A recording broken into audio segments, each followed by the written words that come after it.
Now, I believe that one of the most fun ways to catch a bass, no matter where you are in the country, is on a soft plastic lure, specifically a soft plastic creature bait. And in today's video, I'm gonna explain to you guys how you can best utilize soft plastic creature baits throughout the springtime to catch more bass and, of course, bigger bass. Let's talk about it.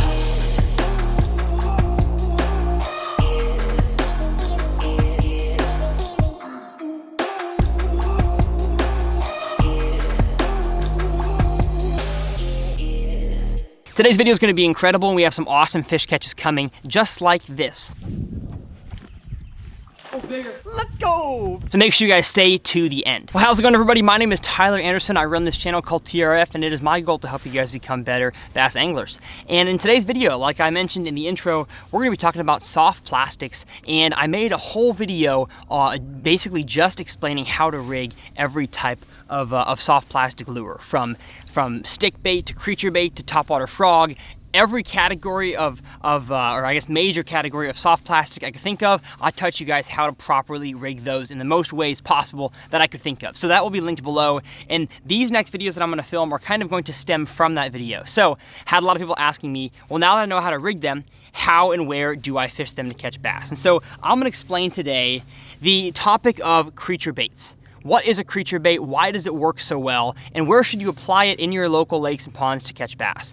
And I think the creature bait is one of the most versatile lures out there. Now, when I talk about creature, I think what the industry means by creature is a bait that is not a craw form, so it's not just as wide as it is long. It's not a little short stubby thing. It has a little bit of length to it, and it definitely has several appendages. I think that the defining factor of what makes a creature bait is that it has multiple appendages from the top to the bottom, whether it's arms, whether it's flaps, whether it's tails, or whether it's little raised claws. I think these both here qualify under the kind of subcategory of creature bait. So I'm going to talk about the two main creature baits that I throw throughout the year. First of those being a Strike King game hog, and the second of those being a Strike King what the heck's it called again? Space Monkey. I don't know why I forgot Space Monkey. These are both incredible lures, and I definitely love catching fish on these throughout the springtime, and I kind of use them in two different ways. Now, if you guys are watching this video and it's not the springtime, don't fear, because you can still use these topics throughout the rest of the year, especially the summer and the fall.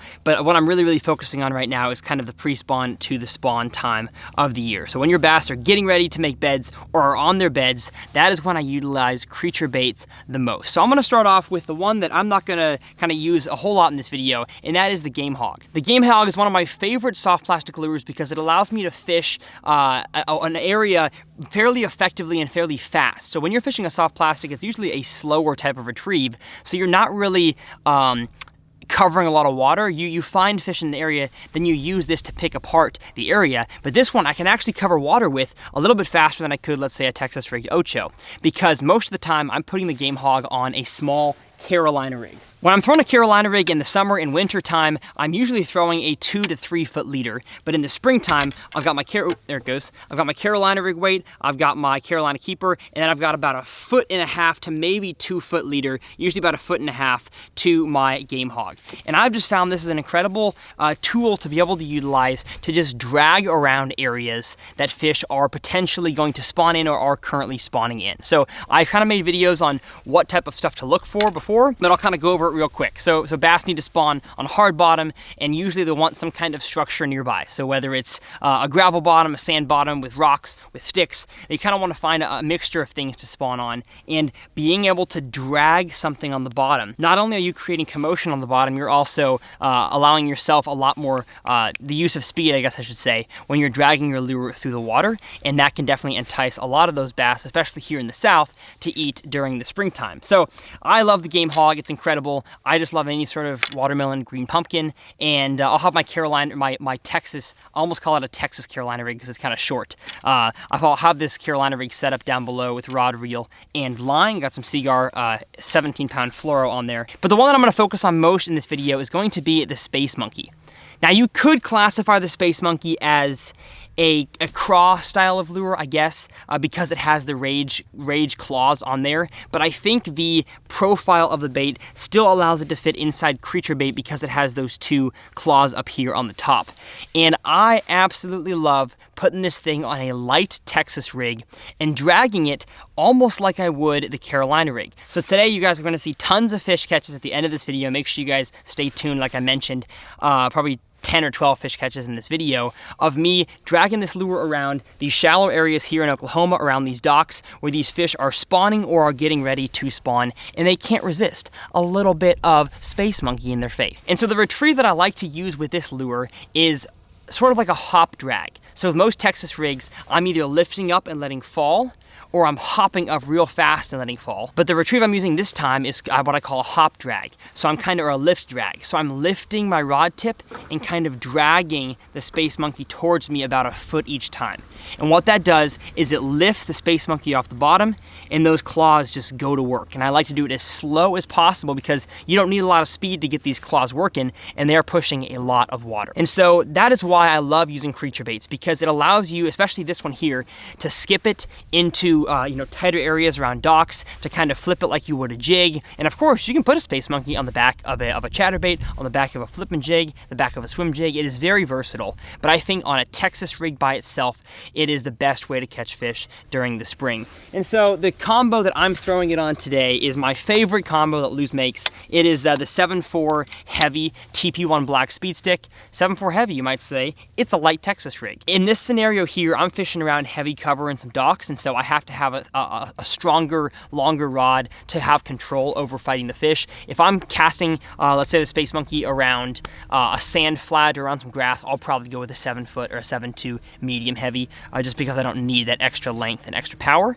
But because I'm in heavy cover, fishing around sharp rocks, I've got 20-pound Seagar, InvizX fluorocarbon. I got a 8 3-to-1 reel. I think high-speed gear ratio is incredibly important around these this type of cover. And then I have a 4/0 wide gap hook and I think it's a 16th or an 1/8 ounce. Do not go any heavier than 1/8. It will not have the same effect when you're pulling it up and dragging it a little bit. It will fall, in my experience, much too quickly for those fish to really be enticed by it. I think this time of the year, the fish are kind of done with the whole reaction thing and they have to see it and be hungry enough to eat it. So I definitely like the 1/8 or the 16th ounce weights. And so the rest of this video will take place here on my bass boat on a big lake in Oklahoma, Fort Gibson. But a lot of you guys are watching, they don't have boats, so you don't have access to a boat in a big lake like this. So if you're saying, Tyler, I'm a pond fisherman, how should I apply these tips to ponds? I'm gonna say just use the same exact techniques of retrieving it, the lift and the drag. But of course, you're not gonna have docks most likely in your ponds. You're probably gonna have some kind of standing timber,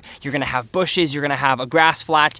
Just really find the same areas that bass would move into to get ready to spawn or to spawn on, and use these techniques there. And this is really focusing on dirty water. You know, I don't think I mentioned that early on enough in this video. This is focusing on places where the fish can't see your lure from a ways away, and so you're gonna have to spend a lot more time, be a lot slower with your retrieve than you would be, let's say you're fishing clear water, because those fish have to be able to feel the vibrations. And oftentimes I'll make 4 or 5 flips and casts into the exact same general area just to cover the most water possible. So I'm telling you guys, this is one of the best ways to catch big bass. And of course, if you find an area where they're stacked up, you can catch 4 to 5 bass in one little area, because these things are awesome fish catchers. So without further ado, let's hop into some fish catches.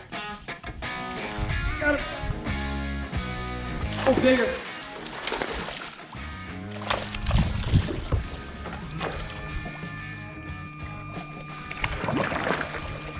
Yes, sir. Yes, sir. Let's go! Big one! In the mouth, look at that. That is 2 casts in a row now. Awesome. 4-pounder here in Oklahoma. On the creature bait, just like I said. Cast it up there, drag it around. Once you get around fish, go as slow as you can, because they're here. Awesome.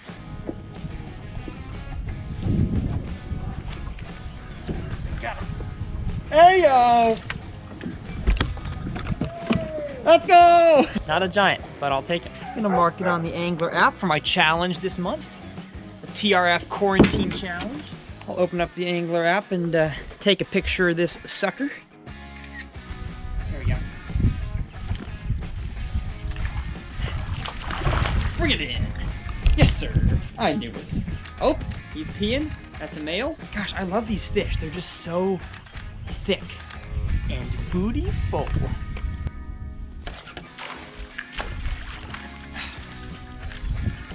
Little guy.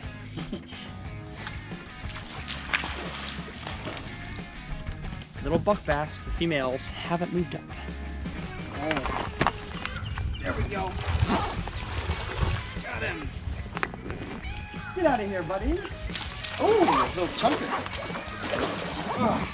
Well, folks, with that fish, we're gonna end the video right here. Oh, don't drop it. Thank you all so much for watching. Hopefully you enjoyed a few things. Hopefully you learned a few things about soft plastic creature baits, specifically the old space monkey here, and how to best utilize them, not just all times of the year, but especially during the springtime. So we're gonna let this fish go, and we'll see y'all next time.